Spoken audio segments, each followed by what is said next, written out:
Olá pessoal, boa noite, como vão? Como falando de feriado, né? Daquele conteúdo, dando prosseguimento ao conteúdo do papo, né?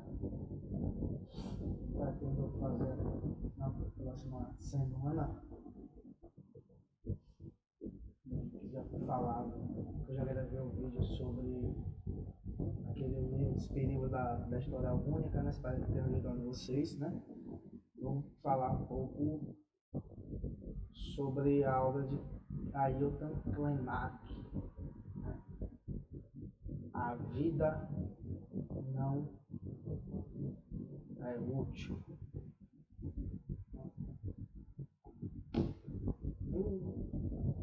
Se alguém conseguiu ler, parabéns. Se não conseguiu, veja se vocês conseguem, né? Esse é um pouco maior do que o outro livro, né? Deve ter 60 e poucos páginas em PDF, mas é uma leitura bem simples, bem sem maiores complicações, né? E tentar ser sucinto, né? Porque o título é autossugestivo. Krenak é o nome da tribo na qual Ailton pertence, né? Interessante que não é um nome, né? Ele não carrega a lógica da família nuclear, né? O que seria o sobrenome do pertencimento à tribo, né? Ailton Krenak, né? Esse é, vamos dizer assim, o sobrenome comunitário, né? Que todos os membros daquela tribo carregam, né? Isso é a particularidade desses povos, né? Quando vocês viram e leram útil, né? Útil tem um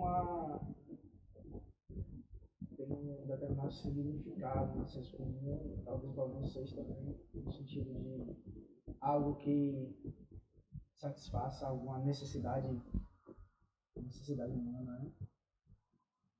Mas nessa sociedade que nós vivemos, está vinculado a uma satisfação das necessidades materiais, né? Dos desejos materiais de consumo e tal. Então é esse o cerne da questão, né? O ponto central da obra de Ailton Krenak, né? Uma crítica a esse sentido, né? Que é uma lógica que emerge justamente com o advento da modernidade capitalista, né? Essa lógica dessa identificação entre utilidade e progresso, desenvolvimento material, principalmente. Eu entendo que se popularizou muito nos últimos tempos, né? Como consumismo, né? Como a realização humana, essa passagem nos termos, né? Pela Terra seria o acúmulo de bens materiais, o acúmulo de capital, seria a finalidade última de nossas vidas, né? E isso traz enormes problemas para Krenak, né? Krenak, perdão. Porque pressupõe como ele fala ao longo do texto, algumas partes do texto pressupõe uma ruptura entre o Homo sapiens, a humanidade, com o próprio planeta Terra, né? Que ele tem, no começo ele tem um entendimento de humanidade mais amplo, né? De uma totalidade, né? De que nós seres humanos fazemos parte da natureza do planeta Terra, que é verdade, né? Algumas pessoas pensam que não, mas é verdade, somos também parte da natureza, né? E essa, vamos dizer assim, essa alienação, ele provoca vamos dizer assim, essas distorções no nosso modo de vida, né? Então, que tanto prejuízo traz a nós, né? Tanto prejuízo traz a nós, principalmente nós, trabalhadores, né? Acho que uma pessoa rica, no segundo que faz a prova, né? A própria natureza que nós nos orientamos para a destruição da natureza, né? E pelo sentido da vida de acúmulo de riqueza de materiais de capital. pontos que ele enumera e critica, né? No sentido mais amplo, mais genérico, mais fundamental, mais fundante, né? Essa perspectiva de que somos uma espécie animal especial, né? Por nós termos desenvolvido essa singularidade, dessa racionalidade, essa capacidade de trabalho, de se relacionar mediado pela linguagem, né? De produzir um mundo de cultura, de produzir bens materiais e tecnologias que possam satisfazer nossos desejos, né? Que houve vamos dizer assim, esse desenvolvimento de uma espécie tão singular que somos nós, né? Também nos fez vivermos quase com uma ética de arrogância, né? Nós somos tão diferentes, nós temos nossa capacidade de racionalizar, nós temos nossa capacidade de plantarmos determinadas plantas para consumismo, nós consumimos, né? Nós podemos criar animais para que eles sejam fonte de alimentação, né? Nós podemos criar casas para vivermos, etc, etc. Então, nesse ponto, nós seríamos superiores. Ele vai criticar isso, ele vai defender a ideia que nós fazemos parte dessa natureza, né, do planeta Terra, no sentido mais amplo de todo o cosmos, né, porque a cosmovisão sobre os povos originários é diferente. Né? Então, ele fala, né, da capacidade de sentir da Terra enquanto ser um organismo vivo, né, que a Terra sentiria, né, no sentido de que ela sentiria dores, teria um determinado nível de consciência, e que essa forma de encarar a nossa vida na planeta Terra fez com que houvesse esse processo de destruição do próprio planeta, né? Porque nós nos sentimos tão especiais que nós destruímos, né, nosso planeta e que nós encaramos a humanidade, perdão, nós encaramos a natureza como fonte de algo para nos suprir nossas necessidades, né? Então, não como algo que também tem sua lógica de ser, tem suas necessidades, né, etc. Porque a cosmovisão deles é completamente diferente, né? Porque para eles tudo é dotado de vida, né? Os rios são dotados de vida, a fauna é dotada de vida, a flora é dotada de vida, a planeta Terra é dotada de vida, no sentido amplo mesmo de vida, os outros planetas são dotados de vida, então ele fala que formamos uma totalidade, né? Por isso, obviamente, você vai desdobrar, né, nessa crítica que ele faz no próprio desenvolvimento da modernidade, né? Que tem como fundamento essa separação, né? O antropocentrismo, né? O conceito de antropocentrismo, a crítica ao antropocentrismo, etc. Né? Esse processo que ele está criticando. E esse processo ele vai ter um desenvolvimento muito exacerbado, né, com o próprio desenvolvimento da modernidade capitalista. Né? Porque aí o planeta Terra, os animais, etc., eles vão ser apenas fonte de lucro, né? Apenas possibilidade de fonte de lucro, né? Aí você faz uma comparação, né, entre a forma como uma grande empresa, né, enxerga um grande rio, como a própria tribo de Ailton enxerga o rio, é totalmente diferente. Né? Enquanto os Kanaks eles interpretam, eles têm uma cosmovisão, que aquele rio tem uma vida própria, tem necessidade própria, e aquele rio também é fonte de vida para a própria tribo dele, né, enquanto fonte de água, enquanto fonte de peixes, né? Mas por eles não enxergarem, né, aquele rio enquanto apenas um meio de produção, eles obviamente têm uma outra lógica de vida, né? De vida em comunidade. Vocês percebem? Então eles não estão interessados em produzir tecnologia para melhor exploração daquele rio em forma de pescar, utilizar a pesca de forma comercial, né, com grandes navios, né, com aquelas redes enormes, né, que sai pescando tudo, né, provocando algumas questões ambientais muito graves. Né, então, eles não enxergam dessa forma. Né. Então, eles não enxergam dessa forma, né, eles não tendo uma visão de mundo nesse sentido, a própria natureza vai ter um nível de preservação muito superior.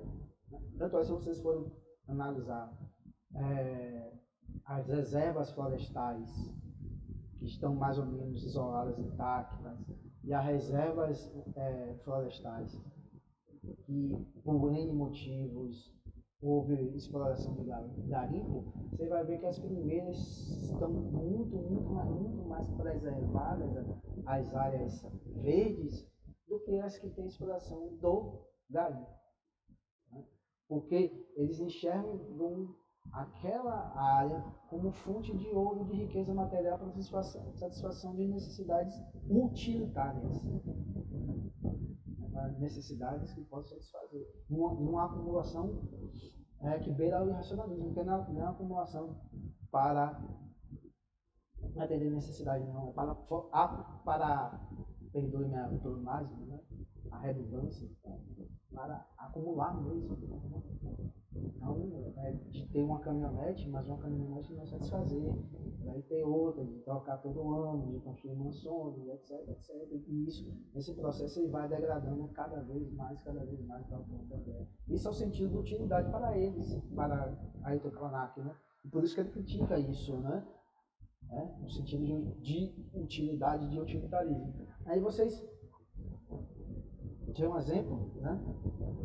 Muito grande, quando vocês estão no curso técnico integrado, né? Às vezes algumas disciplinas de natureza teorética, né? Como essa sociologia, filosofia, né? Própria história, etc. Às vezes vocês têm alguma dificuldade, algumas pessoas podem ter alguma dificuldade, né? De assistir a aula dessas disciplinas, só que o conteúdo pragmático dessas disciplinas não tem uma relação muito direta com a própria profissão que vocês podem seguir ou não, né? Ou com o curso técnico que vocês estão fazendo, quer seja informática, quer seja edificações, quer seja contabilidade, né? Essa mentalidade, ou às vezes esse pensamento que vocês tiveram em algum momento, ou que alguns de vocês tiveram em algum momento, é produto dessa sociedade moderna capitalista que o Krenak está analisando. Né? Então, não teria utilidade essas disciplinas porque ela não tem uma relação direta, ela não é útil para a formação técnica de vocês, ou ela não seria útil para a formação técnica de vocês. E é esse o sentido mais amplo que Krenak faz essa crítica, né?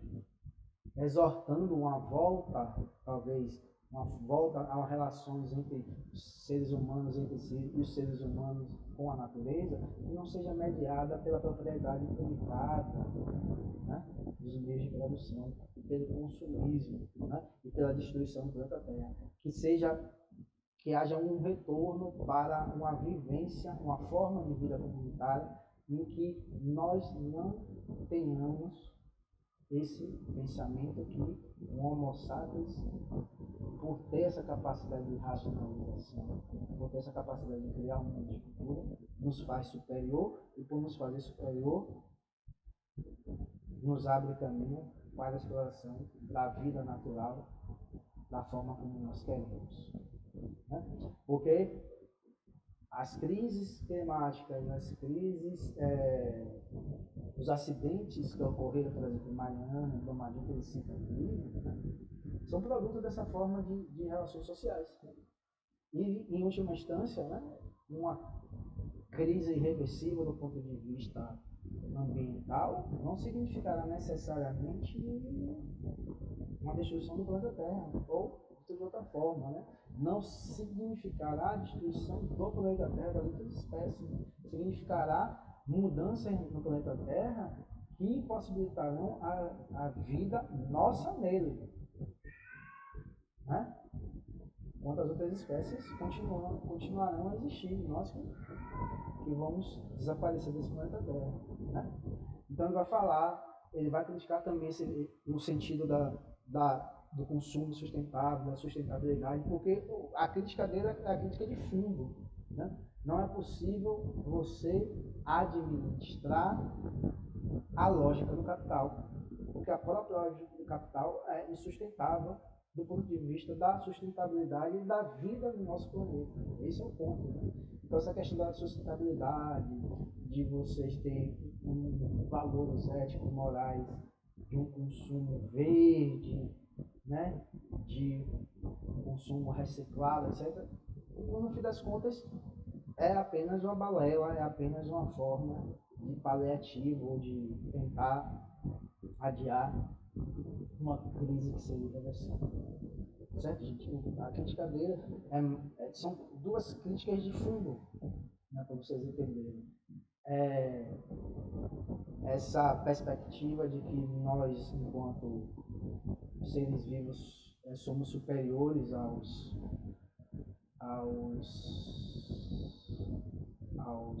demais seres vivos e à natureza.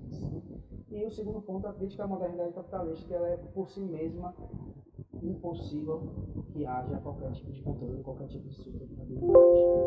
Só um momentinho aqui que a bateria está acabando, eu vou pegar o carregador.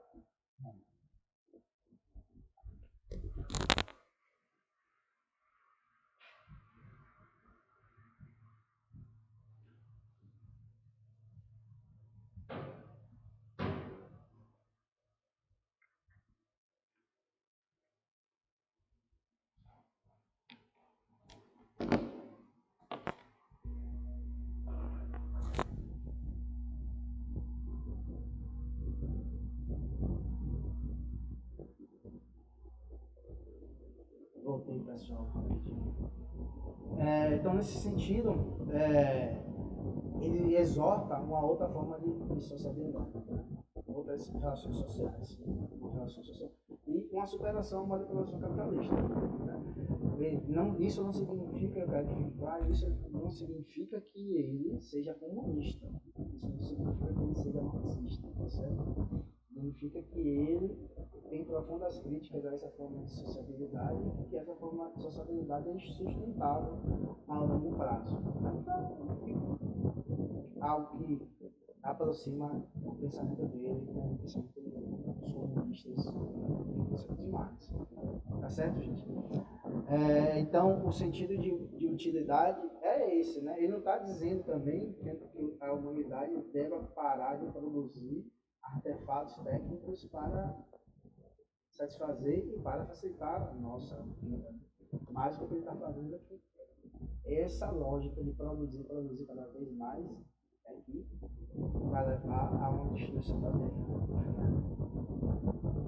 E não é que, obviamente, que ele não nos impera nesse caminho, mas essa lógica, a insustentabilidade, a explicação da insustentabilidade no modo de produção capitalista,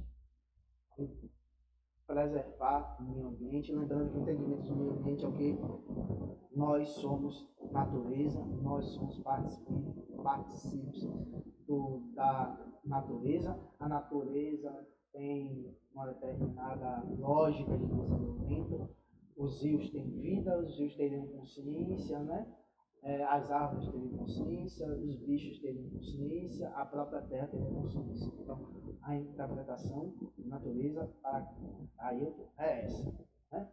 E a lógica que faz com que a modernidade capitalista seja inconsertável, para dizer assim, é que a própria produção, a organização econômica é para a venda do mercado. Se é para a venda do mercado, significa que não é para satisfazer necessariamente as necessidades sociais, e sim para alcançar o lucro, né? Não é reprodução purada. Então, a tendência é cada vez mais produzir mais. E essa produção mais significa o quê? Enxergar a natureza tão somente enquanto fontes de matéria-primas para que se produza essa mercadoria, seja posta à venda, que volte na forma de dinheiro ou de outras riquezas e tal. Certo? Então, por isso que não pode haver. Se a própria lógica de desenvolvimento é essa, né? Como é que você vai operar no sentido de uma sustentabilidade? Como é que você vai operar no sentido de uma administração desse modo de produção, se é inerentemente um modo de produção que obedece a uma progressão de natureza geométrica, né? Então, essa é a lógica que ele está falando. E para finalizar, quero que fique claro, né, para vocês, né? Uma parte importante é quando ele fala, faz uma crítica quando ele fala de Foucault, né? Da obra de Jack Foucault, ele fala de Foucault, analisa que a nossa utilidade como trabalhadores desse estudo quando nós estamos produzindo conteúdo, quando nós não somos mais úteis, né? Aquela questão da sustentabilidade, e ele cita claramente a sustentabilidade da previdência, né? Porque a previdência no Brasil, né? É um maior gasto operatório, não pode, o Estado vai quebrar o Estado, imagine ele. Significa que está dizendo que as pessoas, quando chegarem no dia de aposentadoria, não vão ter direito a uma aposentadoria digna. Em outras palavras, podem morrer, né? Porque não produz mais, né? Entenderam de um modo geral tudo que foi, né? Essa semana, quando teremos a quarta e sexta, a gente se encontra por lá e organiza direito. Um ponto interessante é que quando ele fala, discute um ponto interessante quando ele fala, quando ele escreveu esse livro, ele escreveu esse livro na época da pandemia do coronavírus, da Covid-19, né? E essa lógica é tão, eu não sei se ele escreveu antes ou depois, é um episódio muito interessante, né? Eu não sei se vocês conhecem Roberto Justus, né? Grande empresário, sionista, né? Defensor do genocídio na Palestina, né? Marcos Mion, ele tinha um grupo, tinha Marcos Mion, vocês sabem que conhecem Marcos Mion, espero que vocês conheçam.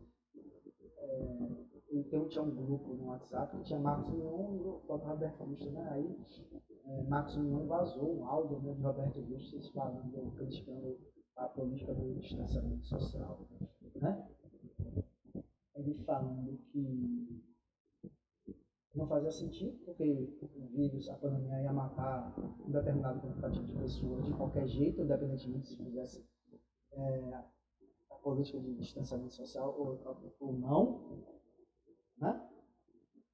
E ele falou, como vocês lembram, como, não sei se vocês acompanharam, se vocês lembram que no começo não, até hoje, né? Porque o vírus deixou de circular, né? Esse vírus, eles atacavam pessoas com fragilidade, não só, né? Mas no primeiro momento atacou muito os idosos, né? E estava muito ligado a uma interpretação da doença da Covid como um vírus que só atacava e só matava as pessoas idosas ou as pessoas que tinham algum tipo de comorbidade. Né?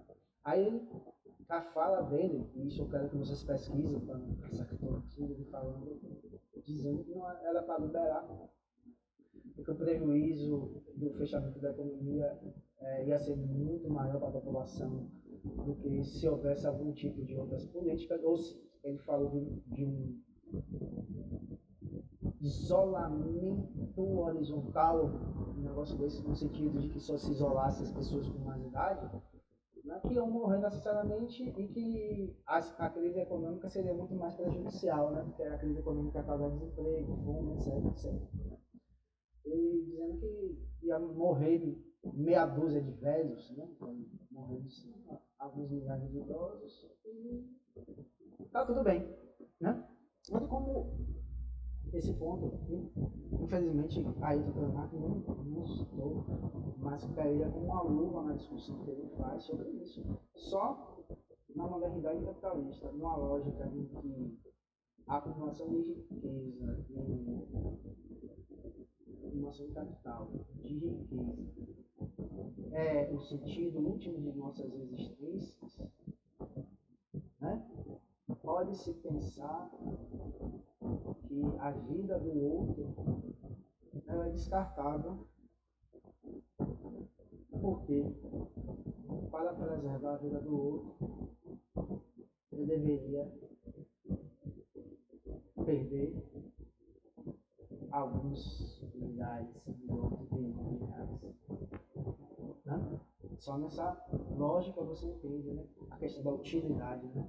Olha como o Krenak está falando, né? Só ser útil, isso produz. Os idosos não são úteis porque não produzem, não podem estar. Se ele morrer, tanto faz como tanto fez. Mas fechar a economia significa prejuízo para o capital é intolerável. Então você percebe, por favor, vocês pesquisem isso, vocês vão entender melhor toda a argumentação de Ailton Krenak sobre quando ele fala a vida não é útil. A vida não é útil no sentido de que a vida não deve ser ter como objetivo de vida trabalhar, acumular riqueza, acumular capital e destruir a própria natureza. Ele vai falar a vida deve ser vivida sem esse imperativo da utilidade. Se a vida você não precisa trabalhar, tá? Vai enriquecer outra pessoa, você fica em casa sem fazer nada. Por que não? Né? Sacou? Aí pensem, só no último momento para vocês pensarem também, porque os povos indígenas, desde o período colonial, passando pelas próprias algumas falas de Bolsonaro, que nada mais, nada menos é do que a expressão de uma determinada fração da classe burguesa, principalmente do agro, e chamar os povos originários de preguiçosos. Né? Vou tentar aprovar a exploração de garimpo dentro de reservas indígenas, que muitos povos originários não querem, não aceitam muito. Isso significa, por que chamam os indígenas de preguiçosos? Não é que eles sejam preguiçosos, é que eles não vivem essa vida utilitária que a Krenak está analisando. Percebe? Então, galera, tentei ser sucinto. Espero que vocês compreendam. Quarta-feira e amanhã solto mais um vídeo. Quarta-feira a gente conversa pessoalmente, que a gente está na correria. Valeu, um abraço. E boa aula para amanhã, viu? Boa noite.